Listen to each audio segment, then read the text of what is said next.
It is Sunday, the 7th of November, 2021. I'm protesting outside the Unitarian Church of Montreal against Unitarian Universalist clergy abuse, against the cover-up and denial of Unitarian Universalist clergy abuse that includes pedophilia and rape by the Unitarian Universalist Association in Boston, top-level Unitarian Universalist clergy, ministers, the administrators of the Unitarian Universalist Association, Montreal Unitarians, including Sue Montgomery, all guilty of covering up or trying to cover up and even outright denying sexual abuse in the Unitarian Universalist religious community. Sexual abuse, including pedophilia and rape, committed by Unitarian Universalist ministers, Unitarian Universalist Sunday school teachers, and prominent Unitarian Universalist lay leaders. It looks like my battery gave up while I was in the middle of a monologue, and I was talking about how it's Remembrance Day coming up. Got my copy here. So today's service at the Unitarian Church of Montreal is a Remembrance Day Sunday service. It's about, the soldiers who fought and died in wars to ostensibly defend democratic rights and freedoms, including freedom of speech and the right to vote for one's political leaders in democratic elections and so on. But let's come back to free speech.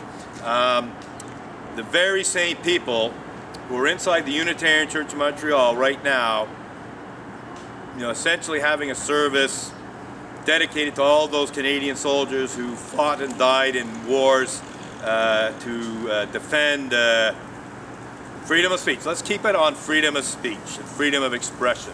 The very same people are guilty of trying to suppress my freedom of speech, my freedom of expression. They have tried to shut down this protest. They have shut down this protest successfully for at least 3 years, somewhere between 3 to 4 years total. My protest has been shut down as a result of Montreal Unitarians bringing trumped-up criminal charges against me or seeking restraining orders on the basis of bullshit and lies. Extreme hypocrisy. And what for? Amongst other things, to hide pedophilia and rape committed by Unitarian Universalist ministers. And yes, Sue Montgomery, the current mayor, hopefully soon to be former mayor of Côte-des-Neiges, Notre-Dame-de-Grâce borough, has been involved in that since at least 2007, but arguably as far back as 2000 in terms of keeping things hidden. But certainly in the mid-2000s, Sue Montgomery, who by that time I believe was the Gazette's justice reporter, she directly involved herself in efforts to shut down this protest. She, lobbied SPVM police officers to have me ticketed or arrested.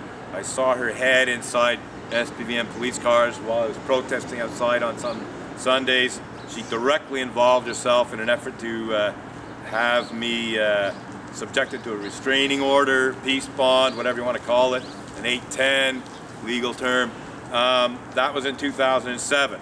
And the more I think about it, the more I think it was probably Sue Montgomery, who, as I said, was the Gazette's justice reporter at the time. It was probably her who gave Reverend Diane Rollert and the Unitarian Church of Montreal the idea to seek a restraining order against me, to seek an 810. Because after all, she would have known about 810s as the Gazette's justice reporter. And no doubt she had sympathetic associates in the criminal justice system, in the courts. She would know Crown prosecutors, she'd know judges, she'd know police officers, and so on and so forth. So I have reasonable grounds to believe that it probably was Sue Montgomery who gave the church that idea, and she may very well have wielded some behind-the-scenes influence in terms of police officers, Crown prosecutors, and judges, and so on. So, getting back to Remembrance Day, because I've spoken about this stuff in the previous clips. Getting back to Remembrance Day, again, Canadian soldiers, especially in World War II, we can quibble about what they fought for in World War I, we can quibble about what they fought for in some other wars, but certainly in World War II, Canadian soldiers fought tooth and nail for democratic rights and freedoms against the Nazis in Germany, the fascists in Italy, and a totalitarian Japanese government in Japan. So there's no question in World War II, Canadian soldiers fought, died, were wounded, suffered what was called shell shock back then, and it's called PTSD now, but some were horrifically wounded in that war and others. Again, to defend democratic rights and freedoms, civil rights and freedoms that include freedom of speech, freedom of expression. Yet, Montreal Unitarians, SPVM police officers, Quebec Crown prosecutors, Quebec court judges have trampled all over my civil rights and freedoms, my charter rights, my ability to come here and protest against Unitarian Universalist clergy abuse outside the Unitarian Church of Montreal. My protest is being suppressed now for at least 3 years, somewhere between 3 and 4 years all told, thanks to not just Montreal Unitarians bringing criminal complaints against me, but SPVM police officers who act on those criminal complaints when there really is very little reason to actually do so. Quebec Crown prosecutors who prosecute me for crimes when there really is very little reason to do so.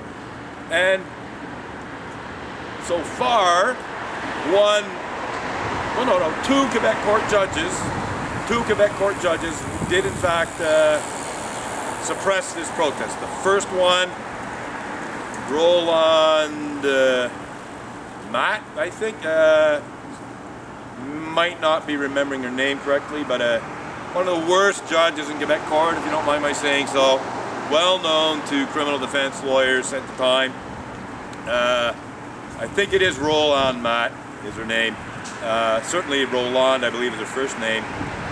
She gave Reverend Diane Rowlett and the Unitarian Church of Montreal a 1-year peace bond on the basis of nothing, nothing substantial, no reason to really shut down this protest, but she did it, and that shut down my protest for a year. The Montreal Unitarians thought it would be permanent, but it wasn't, and when it was over I came back and I resumed my protest. They did try to shut it down again without much success until comparatively recently, but they certainly tried to have it shut down again multiple times. And then, yes, in December 2017, I was arrested for the alleged criminal harassment of Sue Montgomery when I went to a Montreal City Council meeting to ask a question about her unethical behavior, her involvement in Unitarian Universalist misuse of the SPVM police force and criminal justice system to shut down this protest, because she was involved in that. I was arrested on criminal harassment charges.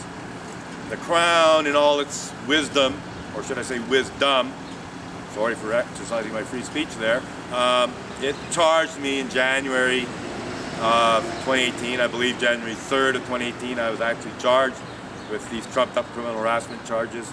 I was acquitted, rightfully so as far as I'm concerned, by Quebec Court Judge Flavia Longo when she found that Sue Montgomery wasn't even afraid of me, at least in terms of physical violence. And I think she's absolutely right.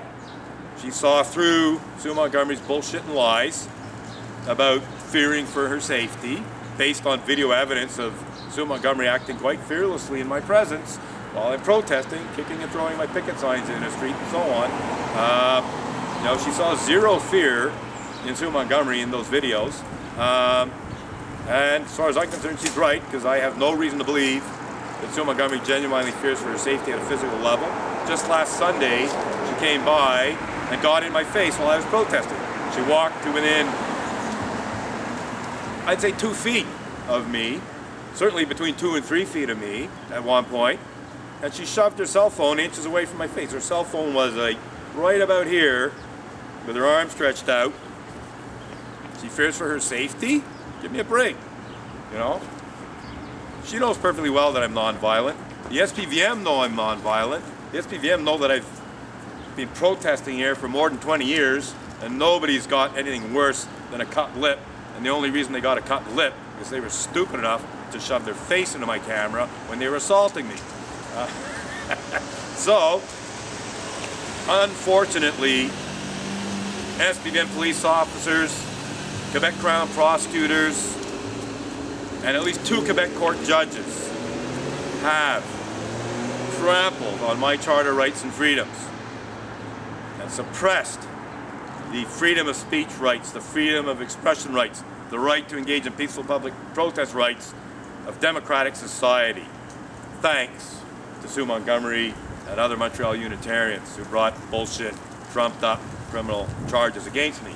But it's one thing for Montreal Unitarians to go to police and accuse me of crimes. It's another thing for the police to arrest me on those bullshit, trumped up, false accusations. It's another thing for Quebec Crown prosecutors to prosecute me on those trumped up, bullshit, false accusations. It's another thing for Quebec court judges, such as Roland Matt, such as Dennis Galiacidis, to find me guilty of trumped up, bullshit, false accusations of crimes brought against me by Montreal Unitarians. And when they do so, and they certainly did so, they made a complete mockery of the sacrifice of Canadian soldiers in World War II, to say nothing of other wars. So this is my Remembrance Day Sunday monologue about the repression, suppression of freedom of speech, peaceful public protest, and other civil rights and freedoms. It's not just me. I'm not the only one that the police and Crown prosecutors and judges do this to. You know, they do it to many, many other Canadians. Many other protesters have had criminal charges brought against them, trumped up criminal charges. And when it's not criminal charges, it's tickets. I haven't even mentioned the tickets I got from SPVM police officers. You know, if they don't ticket you, they bury you under fine. Just going to make sure this thing's still running. And yes, it is, and we're still within the first 17 minutes. I have an audience here.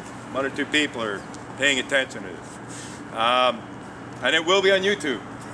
Just search Unitarian Church of Montreal, SPVM, Rob and Edgar, you'll find it. So, Remembrance Day, November 11th. There's my poppy right here, remembering Canadian soldiers who fought and died in World War II, not to mention other wars. World War II was the war where it was beyond dispute that Canadian soldiers were fighting for democratic rights and freedoms. Again, as I said, we can quibble about what Canadian soldiers were fighting for in World War I. We can quibble about what they were fighting for in other wars. But at least ostensibly, Canadian soldiers are fighting for civil rights and freedoms whenever they fight. But again, that's open to some dispute about what they're really fighting for. Corporate interests, and so on. Political interests, and so on. But in any case, in World War II, they were fighting the Nazis in Germany, they were fighting the fascists in Italy, they were fighting a totalitarian Japanese government. No question that they were fighting against fascism, totalitarianism, Nazism. All of these ideologies were against democratic rights and freedoms, against freedom of speech, and so on and so forth. So, unfortunately, again, SPVM cops, Quebec Crown prosecutors, Quebec court judges have repeatedly made a total mockery of what Canadian soldiers fought and died for by bringing trumped up false criminal charges against me to suppress my freedom of speech, bringing trumped up criminal charges against other protesters, other activists, and so on. We're supposedly have a high level of free speech in Canada. But it's very, very easy to suppress freedom of speech by bringing trumped up criminal charges, such as criminal harassment, against people. And it's a known fact that the SPVM often, well, maybe I shouldn't go so far as to say it's a known fact, but it's certainly being claimed by people who know about such things. I'm talking about criminal defense lawyers and so on. It is being claimed that the SPVM knowingly brings very weak criminal charges against activists, not just me, because they know that that will put the activists under court conditions, suppressing their ability to protest, suppressing their ability to exercise their freedom of expression and freedom of speech, suppressing and controlling where they can or cannot be. Essentially saying, you can't be there, you can't be there, preventing them from protesting in certain areas. And that's certainly what happened to me. I was prohibited from protesting near the Unitarian Church of Montreal. They had a huge perimeter around the Unitarian Church of Montreal, something like 200 meters, maybe 250 meters. Huge area around the Unitarian Church of Montreal that I was not supposed to be in, other than for transportation purposes. I could go through on a bus, maybe even walk through, but I was not allowed to be standing here with picket signs protesting against Unitarian Universalist clergy abuse, etc. So for 3 years minimum, and maybe up to around 4 years, I was prohibited from being here thanks to the SPVM, Quebec Crown prosecutors, and 2 Quebec court judges, namely Roland Mott and Dennis the Menace, if you don't mind my saying so, Galiatzakis. As far as I'm concerned, Dennis Galiatzakis is a menace to charter rights and freedoms, the freedom of speech, the freedom of expression. He's known as a hanging judge by Quebec, Montreal defense lawyers, criminal defense lawyers. He quickly gained a reputation